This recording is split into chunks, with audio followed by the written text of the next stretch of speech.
Good morning, good afternoon. It is a pleasure for me to introduce today the features of this massive open online course available on the web to anyone, as it is a massive open online course, a MOOC. The MOOC is a result of a partnership and cooperation between the Basel, Rotterdam and Stockholm Conventions Secretariat, the EIT, the European Institute of Innovation and Technology Climate KIC, which is Europe's largest public-private innovation partnership, which focuses on working together to address the challenges of climate change, and the World Resources Forum, which today is with you, Matthias Schlupp from the World Resources Forum, to present in this webinar, and the KU Leuven, the University of Leuven in Belgium.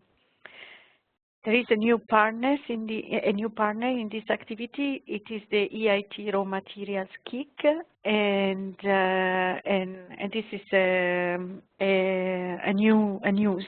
Let's say it was not a partner at the beginning, but this other KIC means Knowledge and Innovation Community, will promote the MOOC among universities of the network. Who is the MOOC for? The course has a core component that will be of interest of a wide audience, so e-waste managers and recyclers, urban planners, graduate students in urban environmental management, recycling operators.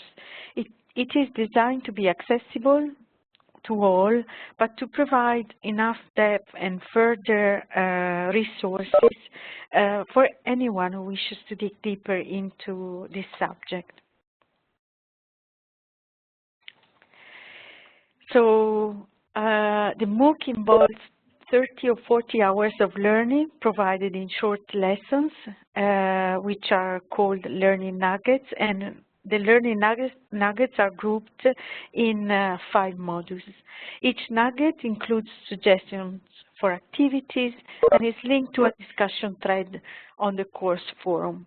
And there is also a discussion moderator during 8 weeks, the same 8 weeks in which the book is accompanied by live sessions, by webinar sessions.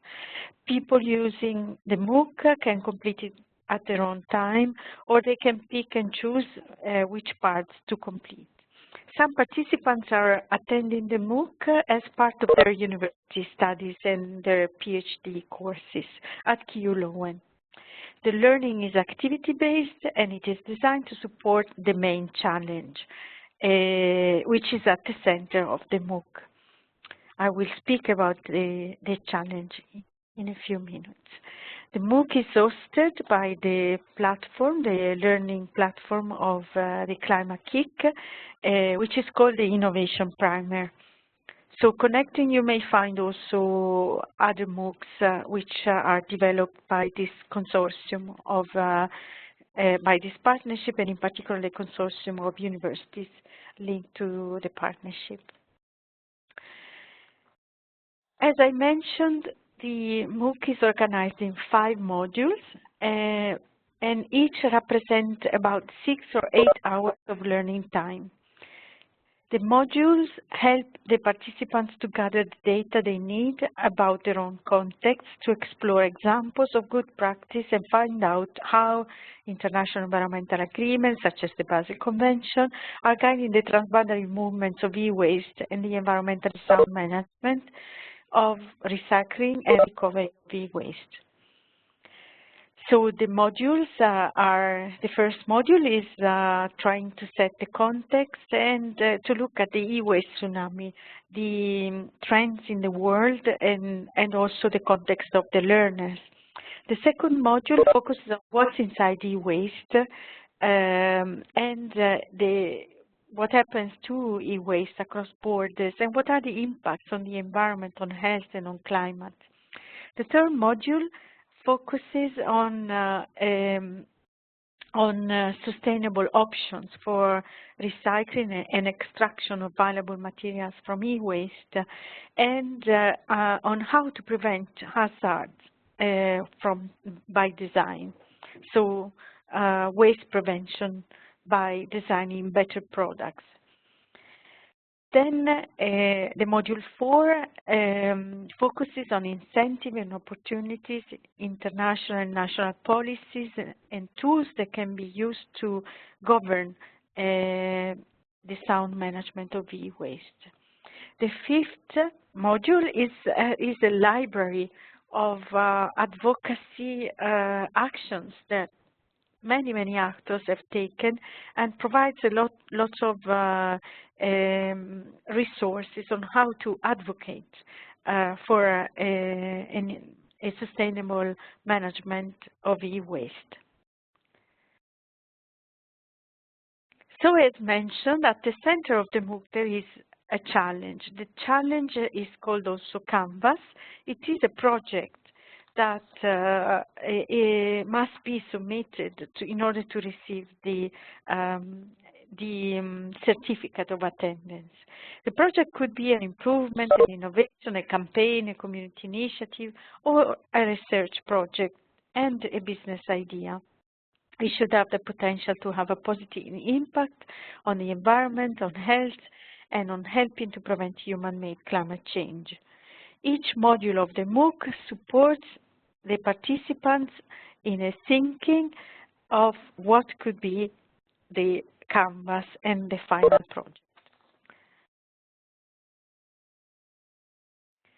The MOOC offers forums and groups, mainly linked to each nugget, where the participants and the learners can exchange ideas, experience, or receive support from the moderator. So join us on the MOOC and help advocating solutions to the challenge of e-waste, and be part of this solution with your Canvas. This is the link where you can join the MOOC. The MOOC for 8 weeks is offered with these interactive lectures, but it will continue to be available afterwards as an e-learning course. So thank you for your attention, and I now pass the floor to Dan. Thank you very much. Welcome everybody. We just heard about the challenge, and I'm actually talking about business opportunities or key factors for sustainable e-waste recycling businesses in developing countries. So that also could be something which you could learn for this business challenge if somebody's interested to submit one. What are the objectives of this presentation, and the takeaways from today is to understand the business model of sustainable e-waste recycling in developing countries at the example of manual dismantling. Learn about what framework conditions need to be in place for sustainable businesses. So not just about the manual dismantling facility itself, but also to have a view on a comprehensive view on what framework condition in a country needs to be available. And to hear about how the Sustainable Recycling Industries Program, so our international cooperation program, can improve such framework conditions.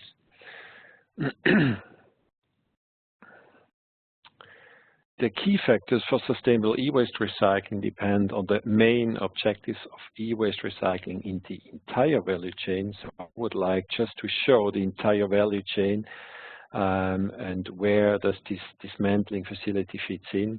Starts at the distribution of consumption, of course, continues to collection, which is the key to gather enough volume for a recycling business. Then we get actually the pre-processing, or however you would like to call this, but this is the part in the value chain where a manual dismantling facility would be located.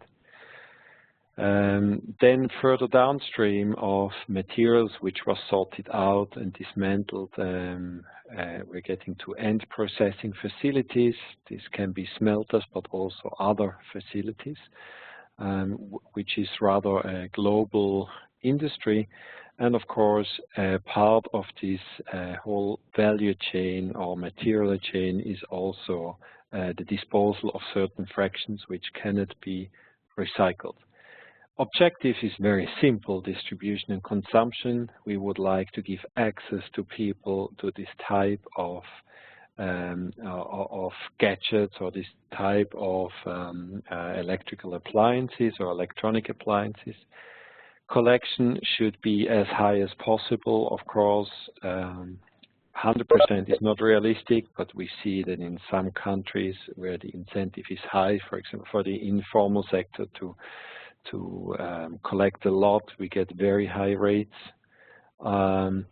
Then the pre-processing and end processing, it's always two things which we want to achieve: is the recovery of resources, which also gives us a business opportunity, but also the segregation of hazardous waste. So of course it's always these two sides. It's the opportunity we see in this kind of waste, but it's also the hazard we see in this kind of waste.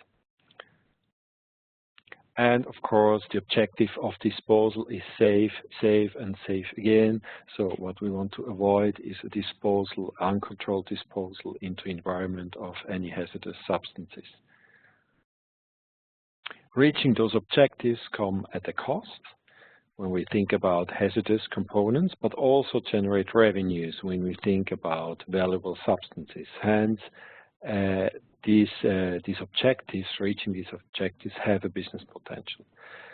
On the left side, you see the revenue. So selling the material generates a revenue, but also selling your service to treat hazardous components might actually generate a revenue, or should generate a revenue for a business. And we will talk about who is paying for that later on. Seed funding, donations, of course, when talking about developing countries, this is an option also to generate, especially in the startup phase for such an operation, revenues. And also governmental incentives, like giving reduced or allowing reduced tax fees, or giving properties at cheaper rates, and so on. On the other side, on the right side, we have the costs, and we talk here about investment costs. We talk about operational costs, also about credit costs, because investing also generates credits, might generate credit, and taxes. So looking at these two sides, what is the business model? In order to develop a business model for a sustainable recycling operation, revenues and costs need to be understood based on current conditions. So it's not just that it's very simple to understand the revenues and the costs. It's really an understanding of what's going on locally in a city, or regionally in a country, or regionally in a wider region, like in West Africa or East Africa, or in an Asian region. So that has a bearing on collection scenarios. So so how do we collect waste? What is the type of waste input stream? Price, volume, and composition of the collected waste material has a great impact on revenues, but also on costs. Dismantling depth and efficiency, what can be achieved? What is the impact on labor costs, on what can be done manually, what should be done mechanically? What is the skill level of the labor force we have? Do we have to train a lot, or are people already skilled in this regard? Something to do about efficiency. Then the downstream options, as we call them, where can I sell my recycling fractions, also has a great impact on your revenues and your costs. You can imagine if you can sell something locally, costs for transport might be very low. If you have to sell it on a regional level, then these costs might be higher. But then also it has very much an impact is the financing options you have at hand for your business model. Is there somebody, are there framework conditions, and there we're getting to the framework conditions. Is there somebody who is actually paying you for your hazardous waste, or do you have to finance this via your income through selling the material? So these are things which need to be understood based on the current conditions. Now this is an example, a scenario for Phnom Penh, Cambodia, which we were working on the last 2 years. We published a report, and you will have access to these reports in 2015.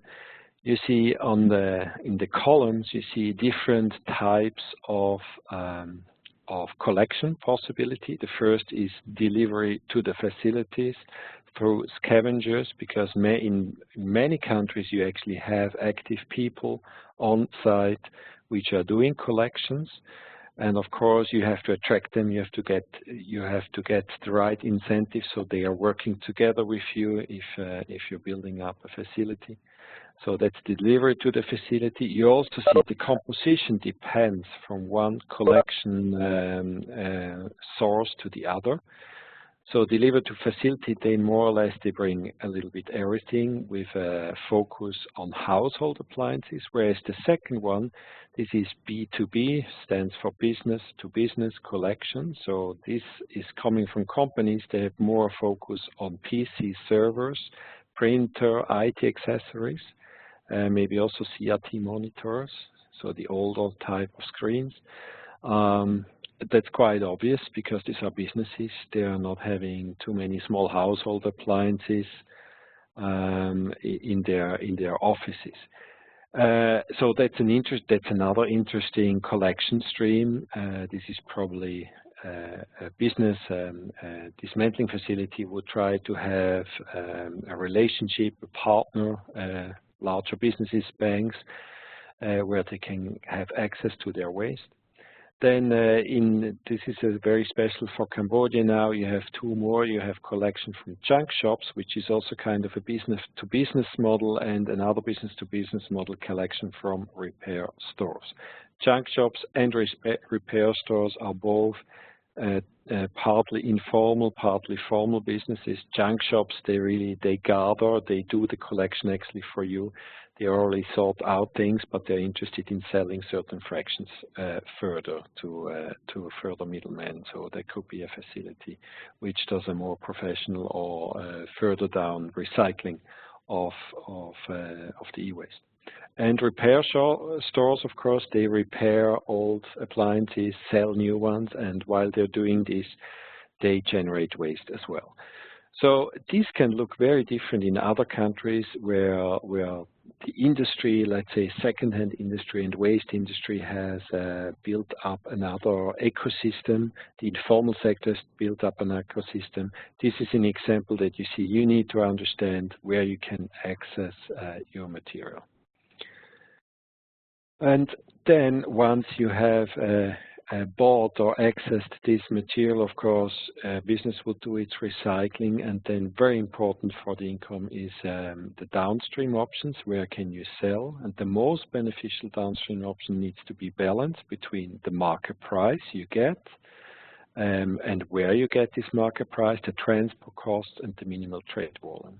Now you see an example here as well from Phnom Penh in Cambodia, where you actually can sell, and highlighted in red or in orange is what we chose as the best option for Cambodia, or for our facility in Cambodia. So you see there's a good market for aluminum, iron, and steel. If you would sell copper, there's actually no real market in Cambodia for copper. That's why we would not sell it there, because you get a $4,000 per ton for copper, but this you would sell to a middleman. So whereas you go on the regional market, you would jump that middleman and you would get $5,000. So that's why this is a more beneficial downstream option for you. Of course, you have to consider the transport costs when you sell it locally. Of course, transport costs would be lower. If you sell it regionally or on a global level, you might have to cover higher transport costs to sell this. Then an important thing is the minimal trade volume. If you look at processor, or PWB stands for printed wiring boards. Their first grade are the ones with the higher values. If you want to sell this on a regional or global level, you will not be able to sell just a bag of printed wiring spot. You will have to fill a container in order to be able to trade. So that's very important that you, in your business model, that you realize that this is a cash flow issue.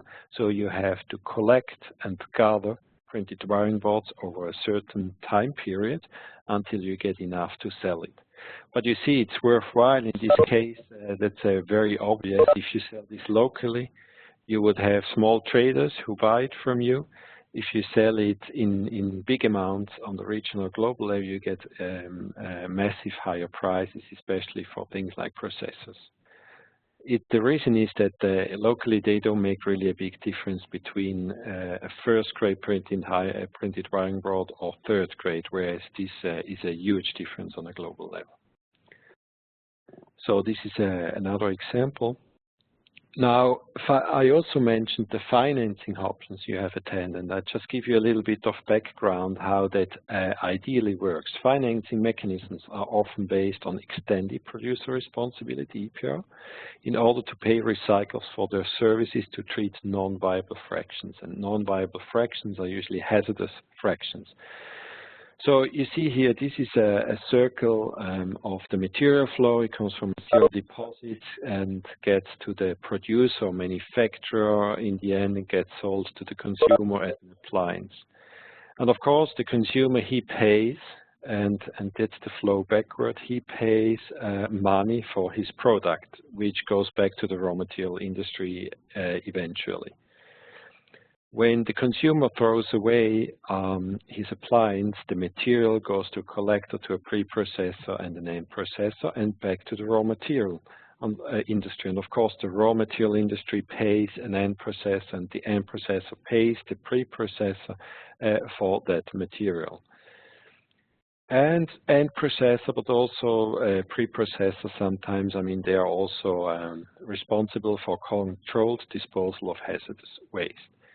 Now, in countries where we know these EPR systems, and also now these times where raw material prices are very low, actually what the end processor gets paid, or the pre-processor gets paid, is not enough, often not enough, to also pay for the sustainable disposal of hazardous waste.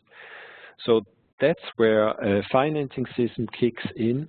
So the producer importer, that's the EPR system, collects a fee which is eventually paid by the consumer, passed on to distributor and retailer via buying the product. The producer gathers a fund, usually a financing mechanism, and then pays this part. So he pays a pre-processor, he pays a collector for their service to actually collect their waste. Now, at the absence of financing mechanism, you can imagine that this can be very, very difficult, and that's what we usually have as a situation in developing countries. So when EPR is not implemented in developing countries, and as a result, costs related to waste fractions and recycling operations are externalized to the environment. So actually the financing mechanism is the environment. So you just burn and dump your hazardous waste. It doesn't cost you anything. Actually, the cost is covered by the environment. That's what we call externalize the costs to the environment. And of course, the controlled disposal disappears in this case because nobody might be able to pay for that. So that's why this is so important. On top of that, in developing countries, we often have the case that the collector and the recyclers, they don't get their material for nothing. They actually have to pay for their waste material. And you will see that this is a cost factor then in your business model for manual dismantling facility in developing countries. So coming to the cost side, investment costs for equipment are usually low for an operation like manual dismantling facility, so that's the good news. Now we're talking here about a fully equipped manual dismantling facility, which you can equip for around $30,000 US. It's an estimation. It's for Phnom Penh, Cambodia, so it's a case These costs might vary, but we are talking about a few $10,000 as an investment cost for this type of operation. Now, the operational costs, they are divided into variable and fixed costs. And first, we just want to look at the left side, not too much on these numbers. So variable costs, they are made up of purchase of waste. We just talked about that, especially in developing countries, we actually have to pay for the waste. We don't get it for free. Of course, the disposal costs, and what we also call variable costs is external transport, because we might hire on a basis, on a case-by-case basis. We might have to hire transport or have to pay for transport. So that's part of that, not the most important, maybe. On the other side, we have fixed cost. Of course, we will employ people, so human resources is a fixed cost. Infrastructure is a fixed cost. Maintenance of equipment. The internal transport, you will maybe have a truck, which also generates your operational costs, fixed cost. Administration is cost, and depreciation of your equipment. Of course, you will have to buy after a few years maybe something new. Just going back to the numbers quickly, you also see this is a calculation for Phnom Penh in Cambodia again, and you see that the most important cost in this case, and I have to add that labor costs are very low in this region, and but we of course calculated with acceptable salary for this type of work. But you see labor costs are the most relevant one in this case. Now, based on the understanding, the local understanding, based on understanding what revenues you can expect and understand what costs will appear, you actually can calculate the profit and loss forecast. And in this case, in Phnom Penh, it demonstrates that e-waste recycling can be a business model in Cambodia, also at the absence of proper financing mechanism, because what I just presented as the financing mechanism, in Cambodia currently there is none such EPR system, so there is no fund, there is no industry paying you for your services. So this is a theoretical trial that if somebody is conscious enough, he would not externalize his costs for hazardous treatment of his waste or his treatment of his hazardous waste to the environment, that he would achieve a positive balance after 4 years. But of course, this now is based on certain factors, and these factors change. There is also uncertainty related now to this business model. So success and sustainability depend on a multitude of parameters. And I have listed, there are many parameters, but I've listed the 5 most important ones, which we realized in our work that we have to address them especially. So the collection system is key, an effective collection system is key and a precondition for successful recycling business. The more you collect, the better business you have. I mean, this is kind of logical. Also thinking of the minimal waste volume you have to achieve, for example, when you trade your fractions on the global market. We also realized, and this is connected to the first point, that cooperation with similar projects at the regional level to allow to gather critical volumes is necessary. So if you're not able to gather enough printed wiring boards, it's better to cooperate with somebody.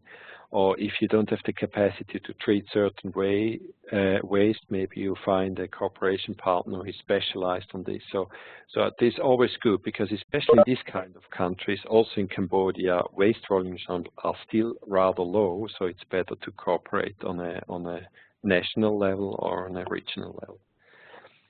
Of course, this has always a transboundary movement transport issue impact, so that's also where then other questions related to the Basel Convention kick in.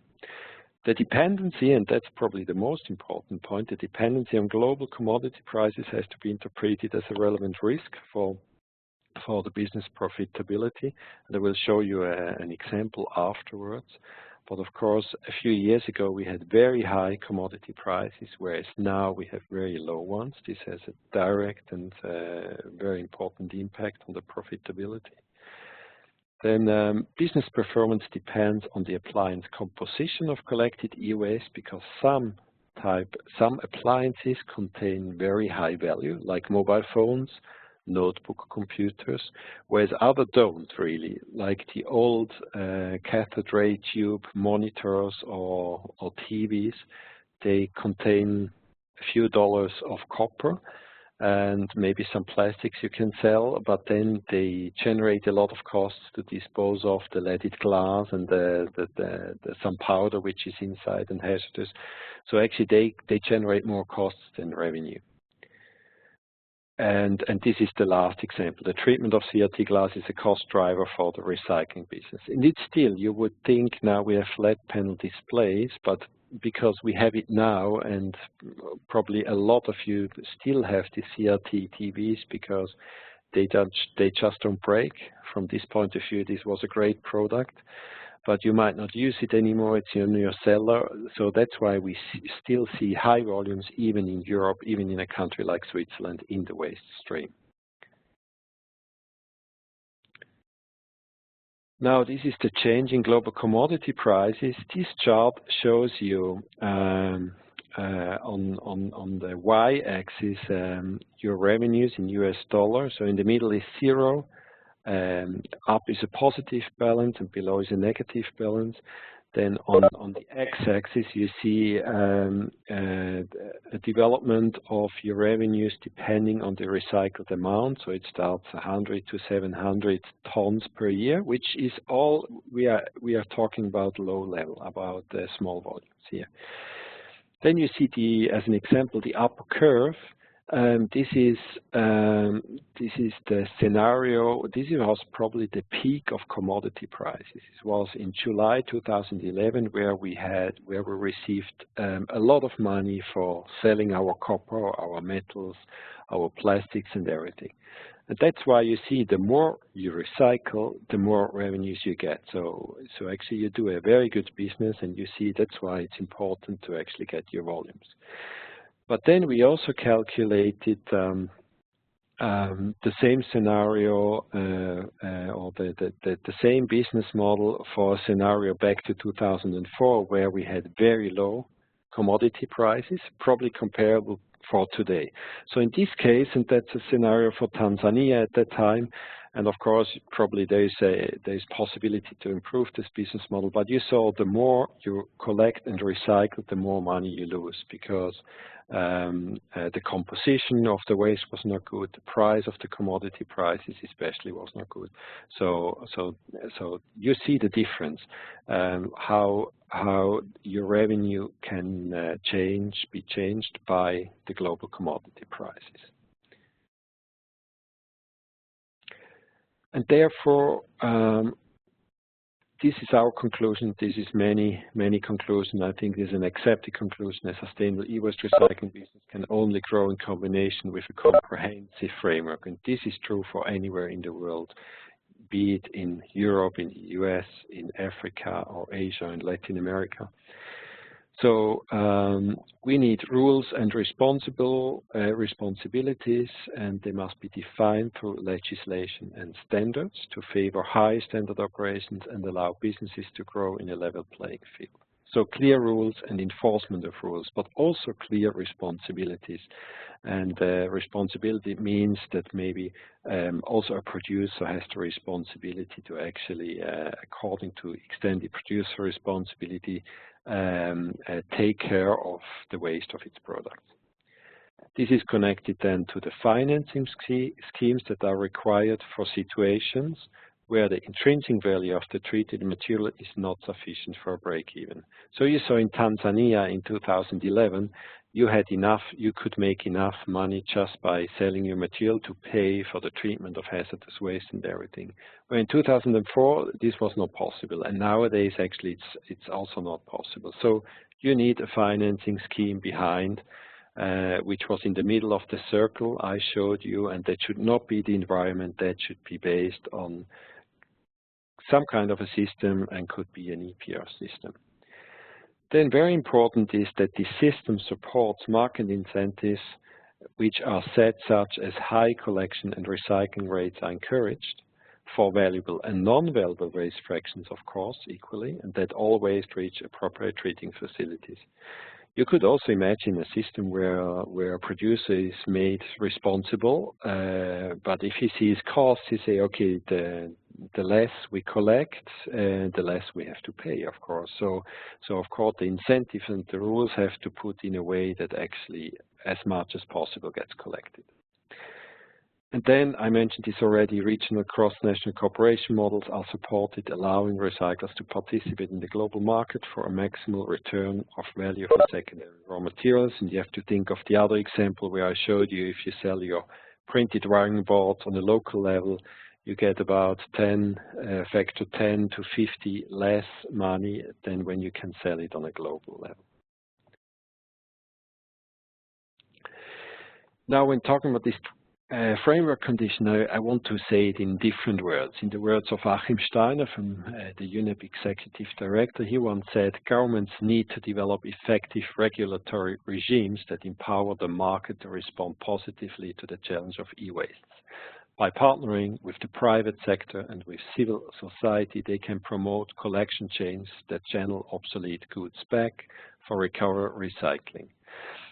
So that means that we don't really have to provide funds and money for recyclers and lend them money so they can invest. Actually, we have to provide them a good market situation. So we have to set the rules, as I said. We have to make sure that financing mechanisms kick in when the market, when the commodity prices are low. And when the industry, when businesses are seeing that the framework conditions are right, they will start to invest. In the background, that's why I put this picture. You see inauguration picture of Peru Green Recycling.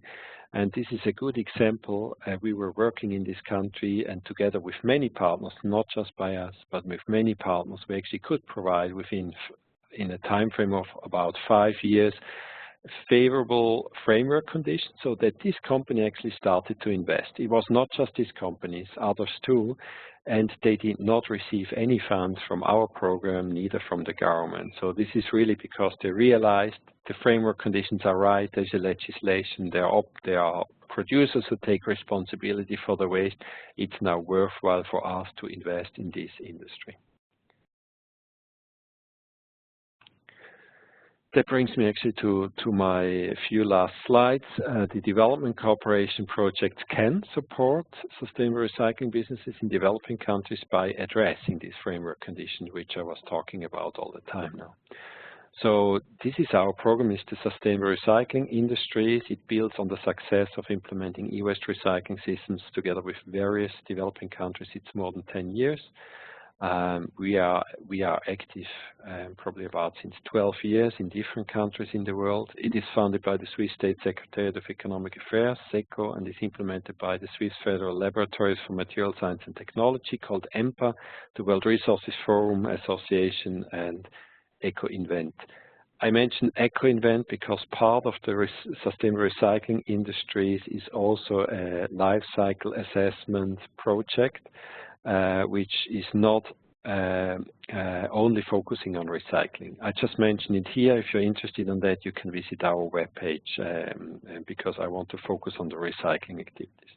The project started in 2014 and will last at least until 2017. This is how this program is built up. You have the funding, the donor organization, SECO, you have the program management by the World Resources Forum and EMPA. And then you have this middle part, which is called recycling initiatives. We have programs in Colombia, Peru, Ghana, Egypt, and India. And we have, I want to mention that too, a SRI roundtable, which is a global stakeholder process, which actually looks on guidance principles for fair trade metals, let's say it that way. I cannot tell you too much about it. It's a complex process, a very innovative process. You can get more information if you're interested on our webpage. Important is that that we are working with relevant experts and especially building strong local partnerships. So we build up, we are not in these countries ourselves, we work together with strong local partners, and we work also with the local governments together. On the 3 roundtable, the global stakeholder process, we work with international experts. This is a global process. And the recycling initiatives which are most important for this kind of business models I was talking about now, they are focusing on 3 main and 2 supporting activity lines. The baseline assessment, this is a smaller part, provides the information needed for any other activity. So this has something to do about understanding the local situation, analyzing it, and then based on that, formulating your strategy, what else you should do and how implement other activities. Then we're focusing on conformity assessment. That's all about defining the rules, so the legal framework, but also standards, and how to control and authorize recycling operations. Control has something to do with audits and authorize with licensing. Then we're also focusing on this financing mechanism, defining these mechanisms for economic viability, and the responsibilities for funding. So we are focusing very much on EPR mechanisms, and these are multi-stakeholder process which includes producers. A third main activity line are the technology partnerships, and this is actually where this kind of business model idea and the support to build up business model fit in, so promote appropriate technologies and alternative business models. And then all of this, of course, needs training and skills, so build the skills needed for all these other activities. So this is a general activity line. And with this, actually, what we want to achieve is that local capacities for sustainable recycling industries are created, aiming at competitive secondary resource recovery through environmentally and socially sound processes. Yeah, that was my presentation, and with this I would like to give back to the Secretariat. Thank you very much.